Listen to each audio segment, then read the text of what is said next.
Battlefield 2042 is already on a massive discount on the Origin store to celebrate the Game Awards.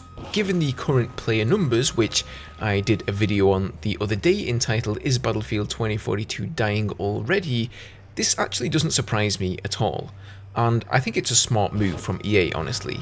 But, you know, obviously a bit of a kick in the teeth for those of us who paid top dollar to play the buggy mess that Battlefield 2042 was on release. I can say it's gotten a lot better though. So far they've released 4 updates, and whilst I was playing over on Twitch with you guys yesterday, it felt the best it ever has. So if you've been holding off on purchasing the game, either waiting for a discount or for them to fix the game, or both, now might be a good time to dive in. Now, as for the actual discount amount, it's hard to say. Somebody posted this screenshot on Reddit showing 40% off the standard version, but when I go and check in my Origin, I only get 33% off, even though both prices are in euros. So I guess it's location based or something. I recommend just going and checking what kind of a discount you can get depending on where you are in the world. Moving on, I wanted to quickly touch on Embark Studios and their new game, Arc Raiders. If you're not familiar with Embark Studios, they were founded by a bunch of Battlefield veterans, including ex-DICE CEO Patrick Soderlund, who left DICE in 2018 following the release of Battlefield 5, and early this morning they teased their new game. So Arc Raiders is a free-to-play third-person cooperative shooter, where you and your squad of raiders unite to resist the onslaught of Arc, this ruthless, mechanized threat that descends from space to try and kill anyone in their path. And indeed, you'll see in the trailer they're fighting against this giant mechanical spider-looking thing. I don't know about you guys, but I definitely get Battlefront vibes from this. Obviously, you know, a ton of ex-DICE devs are working on it, so I'm sure they've taken some inspiration there, or maybe it's just the sci-fi setting and the jetpacking around. But regardless, this actually kinda excites me. I honestly expected a battle royale hero shooter, as seems to be the trend these days, but this, it seems, is actually a PvE experience, which will involve a crafting system and presumably, you know, loot, levels, skills, and other practices you might find in a traditional RPG.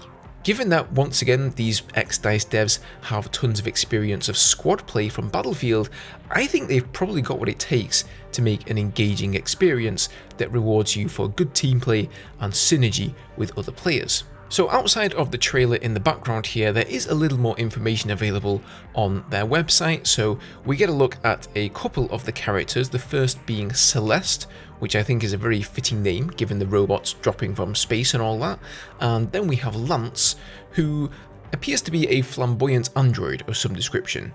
Rollerbots are one of the mechanical enemies you will face in the game, and from the description it sounds like you can actually salvage these for crafting purposes. And then we've got this big boy, the Howitzer, and in the description for this one it sounds like you will need actually 2 or 3 players to operate this thing. So again, hopefully strong team or squad play is going to be key.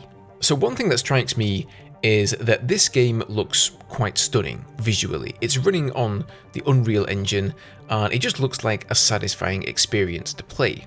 Embark actually have a number of blogs going over some of the systems that they've developed for the game. So one of the ones they've been using is Photogrammetry, which allows them to import a scan of a real world object like a rock or a tree or whatever and use that within the game.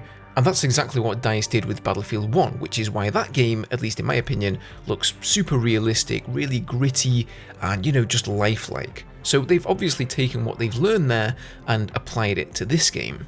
They're even able to use that same technology to have somebody record a video of like a real life weapon, create a scan of that, and then render an in-engine asset from it. Pretty impressive stuff. Another technological advancement they've got is machine learning for the robot animations in the game. So this is the robot spider thing from the trailer, and you can see they're throwing all kinds of stuff at it and putting obstacles in its way, and it's adapting on the fly.